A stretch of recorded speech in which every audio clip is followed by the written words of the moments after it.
Vous écoutez Procrastination, saison 2, épisode 12, conseils de survie pour les corrections. Podcast sur l'écriture en 15 minutes. Parce que vous avez autre chose à faire. Et qu'on n'a pas la science infuse.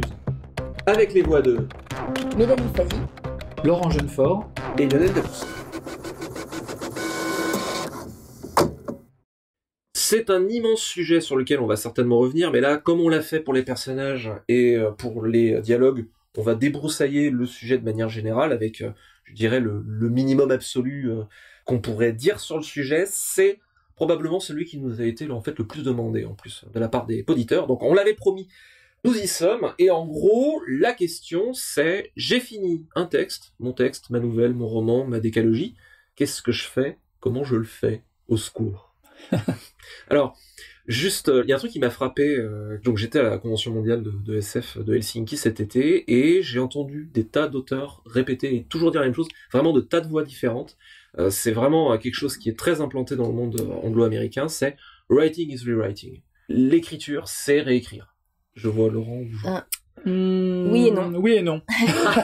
Qui prend la parole j'allais dire en fait oui et non parce que déjà il y a une chose qui me frappe en réfléchissant au sujet, c'est que dans mon expérience il y a différents types d'écrivains avec différentes méthodes et j'ai remarqué la même chose chez les traducteurs d'ailleurs. Il y a ceux qui vont faire beaucoup se relire et retravailler déjà en cours d'écriture, qui vont par exemple chaque jour prendre les pages de la veille, les relire, etc.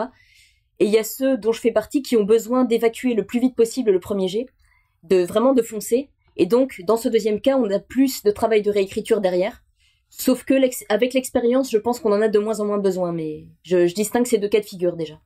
Voilà. Et comme nous on est sommes tous les deux des scripturaux, on a peut-être justement cette même approche qui est où le premier jet, c'est le truc le plus important. Moi, une fois que j'ai terminé mon premier jet, je me dis, l'essentiel est fait, j'ai terminé mon histoire, ça tient la route, maintenant je peux réécrire, mais là, pour moi, la réécriture, c'est quelque chose de technique, alors que l'écriture, il y a l'inspiration, il y a cet ineffable, qu'il n'y a pas besoin en réécriture. La réécriture, c'est le métier qui parle pour moi. Il y a plus l'espèce d'angoisse du vide, est-ce que je vais arriver au bout ou pas? Là, on a la matière. Pour moi, c'est presque comme une sculpture ou quelque chose, on a la forme qui commence, et on va affiner les angles petit à petit. Il me fait penser que pour moi, réécrire consiste souvent beaucoup à couper, ce qui va assez bien avec la sculpture. On supprime, on rabote les angles, on coupe tout ce qui dépasse. C'est quelque chose qui est souvent très difficile à apprendre d'ailleurs. On a tendance à vouloir garder, notamment quand on débute, à s'accrocher à ce qu'on a fait, parce que cette phrase, je l'aime beaucoup, cette scène, je l'aime beaucoup. Et la réécriture, pour moi, c'est apprendre à sentir ce qui est nécessaire ou pas, et apprendre beaucoup à couper quand c'est nécessaire. C'est Fitzgerald qui disait « Kill all your darlings ». Exactement. Tuez tous vos chéris. Alors c'est marrant, donc moi je suis le structurel avoué de la bande, et en fait je suis comme vous. J'ai beau prendre le temps de construire, d'enchaîner un peu les phrases et puis les scènes, etc. Il y a malgré tout cette pression de se dire « Mon Dieu, est-ce que je vais réussir à arriver au bout ?» J'avais déjà cité ce truc-là, je crois, dans un épisode précédent, mais une des plus grandes illuminations récentes qui me sont venues, c'est quand j'ai entendu Eckhart Tolle dire que le travail de créativité, c'est pas d'arriver à trouver des réponses à quelque chose, c'est de trouver des questions. Et en fait, quelque part, pour moi, l'écriture, c'est trouver les bonnes questions. C'est construire les questions, et une fois qu'on a fini le premier jet, on a une réponse. Mais on va pouvoir évaluer cette réponse parce qu'on a débroussé les questions. C'est pour ça que, d'ailleurs, écrire le premier jet peut être si difficile. C'est parce qu'on peut pas, quelque part, c'est pas très humain de réussir à trouver la bonne réponse et la question en même temps. Et la réponse est 42. Tout à fait. Alors, dans cette période de réécriture, il y a la période où on est tout seul, on relit son texte, et la période où le texte, on le lâche. On va le lâcher au bêta-lecteur, si on en a, à l'éditeur, qui est celui auquel est dévolue la tâche d'évaluer pour la première fois le texte. Donc c'est une période qui est intéressante, je trouve, parce que c'est la période, la réécriture, où finalement le texte n'est pas publié, mais il a déjà un lecteur, qui est le bêta-lecteur ou l'éditeur, et donc on va avoir un premier retour, enfin, ou en tout cas, à un moment, on va avoir un premier retour, qui va déterminer le sort du texte. Donc c'est une période intéressante, c'est la période peut-être la plus angoissante, mais c'est la période la plus intéressante. C'est le moment, à mes yeux en tout cas, où il acquiert une existence en dehors de... Au départ, il est juste dans notre tête, et d'un seul coup, pour moi, le premier retour lui fait acquérir une existence. Et ça rejoint en fait un conseil fondamental que j'allais donner, qui pour moi, la chose la plus importante à ce stade, c'est que progressivement, on doit apprendre à prendre du recul avec le texte. C'est-à-dire que quand on l'écrit, on est immergé, on est sous l'eau, on est à fond dedans, on a vraiment le nez contre la page, et les différentes étapes, normalement, doivent permettre de s'éloigner du texte petit à petit, et d'avoir un regard qui est de plus en plus nouveau dessus. Et pour moi, ça passe par deux choses. La première, Personnellement, je fais plusieurs phases de relecture qui sont tout le temps les mêmes dans le même ordre. La première fois, je relis sur écran. Et la deuxième fois, j'imprime et je relis sur papier. Et le changement de support, en fait, je sais pas si c'est que ça donne l'impression de peut-être de lire un livre ou quelque chose comme ça. Le changement de support fait déjà prendre du recul et je vois le texte comme quelque chose qui est un peu plus extérieur à moi, qu'il ne l'était jusque-là. Et ce recul, pour moi, va ensuite être acquis lorsque ça passe par des lecteurs. Alors, je pense qu'on pourra parler plus en détail dans un épisode futur des bêta-lecteurs. Je vous propose qu'on se concentre sur vraiment le côté je suis tout seul, donc cette espèce de no man's land avant l'envoi. Moi, je suis entièrement d'accord, et c'est d'ailleurs ce que j'allais recommander, c'est le fait de faire une impression. J'ai été regardé un peu bizarrement quand j'avais dit ça en café littéraire, mais pour moi, la relecture, justement ce recul est capital, et je suis tout à fait d'accord avec toi, Laurent, aussi, sur le fait que ça paraît très impressionnant, la correction, mais ça n'est que de la technique, ça n'est que du boulot. C'est difficile à acquérir, certes, mais il y a un moment où on l'a acquis et ça devient finalement relativement mécanique. La manière de faire que j'ai, effectivement, j'imprime aussi pour sentir ne serait-ce que le poids du manuscrit. Je prends mon crayon et mon attitude devient, je suis maintenant le ghostwriter, j'utilise le mot anglais parce que le terme français est juste horrible, de ce type-là, de cet auteur-là qui est peut-être un peu talentueux, mais qui est extrêmement bordélique et qui est pas très compétent. Donc, moi, je suis son ghostwriter et maintenant, il va falloir que je rende son livre présentable et convenable. Donc, j'ai mon crayon et je barre les endroits où je m'ennuie, je note les endroits où c'est bien et il va falloir que je réécrive son travail là et on ne me créditera jamais pour ça. Mais au moins, ce jeune auteur si prometteur qui m'a remis ce premier jet aura le bénéfice des lauriers. C'est souvent la phase, je remarque, où je prends conscience des répétitions notamment, et des problèmes de rythme, de tout ce qui accroche des phrases, et c'est à la première lecture sur écran, je débroussaille, on va dire, et à la deuxième, effectivement, des choses un petit peu plus techniques comme ça me sautent aux yeux, et particulièrement les répétitions, et effectivement la question du rythme. C'est d'ailleurs quelque chose aussi, un troisième conseil que j'aurais, on en a parlé déjà dans d'autres épisodes, c'est pour apprendre à sentir le rythme, ne pas hésiter à se relire à haute voix. Oui. Parce qu'on va sentir notamment si une phrase ou un passage s'essouffle, et si on s'essouffle soi-même en lisant un passage, on peut être à peu près sûr que le lecteur va éprouver la même chose à la lecture. Alors, on parle d'un peu de technique, mais finalement, au bout du compte, pourquoi est-ce qu'on corrige ? Qu'est-ce qu'on cherche à faire ? À part rendre le truc meilleur, d'accord, mais ça veut dire quoi ?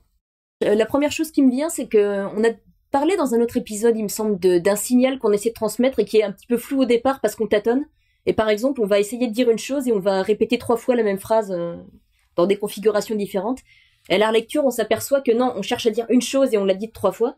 Et une seule fois suffit. On va affiner ce signal, j'ai envie de dire. On supprime les parasites petit à petit. En tout cas, moi, c'est comme ça que je perçois. Oui, tout à fait. Moi, ma méthode, en fait, c'est que je fais comme vous. C'est-à-dire que j'imprime le texte, mais je laisse passer un petit peu de temps. Donc, je fais une pause pour me vider la tête, pour sortir justement de cet univers dans lequel je me suis immergé pendant des mois, pour justement redevenir, tu le disais Lionel tout à l'heure, extérieur au texte, et être son propre prête-plume. Ça Ah, c'est très joli, j'aime beaucoup. Ah oui, j'ai lu ça, ça va devenir la dénomination officielle. C'est parfait. Et donc, en fait, cette façon de laisser décanter avant de relire, et effectivement d'imprimer le texte, ça lui permet d'abord de lui donner une matérialité qui n'existait pas avant, et donc c'est important, en fait. Alors, je pense que le fait de le relire, presque comme un lecteur, ça permet de laisser parler l'instinct. L'instinct vous dit si la patte, elle a levé ou pas. Alors moi, ma méthode, c'est je traque les fautes d'orthographe et de grammaire, tout bêtement, comme un correcteur professionnel. Et en fait, ça me permet, le reste des erreurs émerge. Un peu en tâche de fond. Voilà. Donc je me concentre sur les fautes et le reste, un peu comme quand on a perdu ses clés puis qu'on les retrouve sur la table de la salle à manger. Ah, tout à coup, parce que justement on n'y pense pas forcément, ça va émerger. J'ai l'impression aussi que plus on déblaye, plus on affine. Comme je disais, plus on supprime les parasites et plus ce qui ne marche pas devient évident. Souvent, je me rends compte de ça, plus j'avance dans les corrections, et s'il y a à un moment donné un truc qui dépasse, parce qu'il n'en reste qu'un seul, il va me sauter à la figure. En schématisant un peu. Ah, c'est marrant parce que, alors, du coup, moi, je ne corrige absolument pas les fautes, ni la stylistique, ni la syntaxe à l'impression. Je reçois vraiment ça de manière... c'est peut-être mon passé d'adolescent lecteur difficile, extrêmement difficile, ou si j'étais pas accroché dès la première page, je voulais pas continuer. Mais je suis vraiment attentif à mon ressenti de lecteur. Et je peux être d'une très grande violence avec moi dans mes annotations. D'ailleurs, ça pique un peu quand je les retrouve, mais ça m'arrive très fréquemment de mettre dans la marge des trucs comme qu'est-ce qu'on se fait chier, c'est bon, on a compris, allez, avance, au secours, zzz, etc. Mais en même temps, peut-être que ça aide justement à mettre en avant ce ressenti de lecteur. En fait, je pense que l'optique, c'est on a un projet, on a eu une envie, peut-être d'ailleurs que le projet a émergé en cours de route, si on est scriptural, et on comprend finalement a posteriori ce qu'est le projet qu'on a voulu faire. Pratchett disait le premier jet ne sert qu'à s'expliquer l'histoire. Et une fois qu'on a ça, on a justement une forme de réponse, et la correction vise à servir le projet avec lequel on se retrouve de la manière la plus claire, ce que tu disais, Mélanie. Mais je pense que les deux sont liés. En fait, moi, quand on parle de corriger, répétition, rythme, etc., j'ai envie de dire que je relis le texte en cherchant justement un ressenti de lectrice, et à partir du moment où quelque chose va m'en sortir, parce que je vais accrocher justement, parce que la phrase s'essouffle, et typiquement, si je veux un passage qui a un certain souffle, si je bute à un moment donné sur une phrase, j'ai le soufflet qui retombe. Mais c'est vraiment, j'essaie de ressentir ce que j'ai voulu faire à l'écriture, ce que je veux faire ressentir au lecteur, je cherche à le ressentir, et partout où je sens que je n'y suis pas, c'est qu'il y a quelque chose qui ne marche pas. Donc je pense que les deux se rejoignent. Je suis entièrement d'accord, et je pense que du coup, alors je veux dire que j'arrêtais pas de me faire la tête au carré dans mes propres annotations, mais je pense que c'est super important aussi de noter quand on est content. Parce que voilà, les auteurs sont souvent alors ça dépend de comment on fonctionne, mais il y a beaucoup d'auteurs qui sont leurs plus sévères critiques. C'est important de noter les endroits où on est content. On se dit là, j'ai réussi à faire ce que je voulais faire. Ça peut être au niveau du style, ça peut être aussi au niveau du fond. En se disant là, j'ai trouvé quelque chose d'important.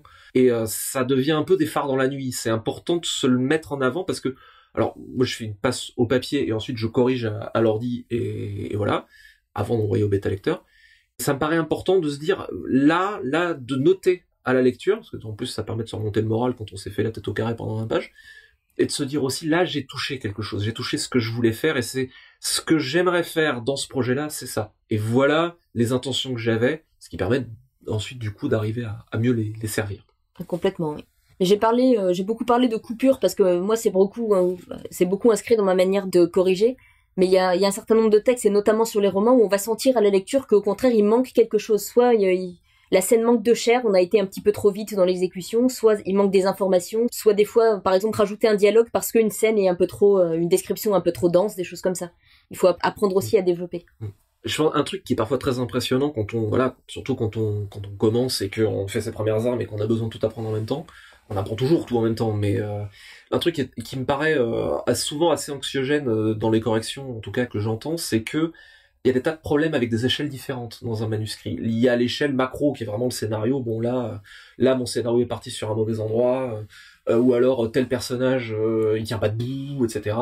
Il y a les problèmes d'échelle moyenne, par exemple, effectivement, comme tu disais, dans cette scène elle est mal équilibrée parce que tel truc, et les problèmes micro qui sont ce paragraphe-là sert peut-être pas forcément à grand-chose, ou alors sa description doit être fluidifiée et tout. Et je trouve que ça paraît aussi intéressant et une potentielle bouée de sauvetage de séparer ces trois échelles.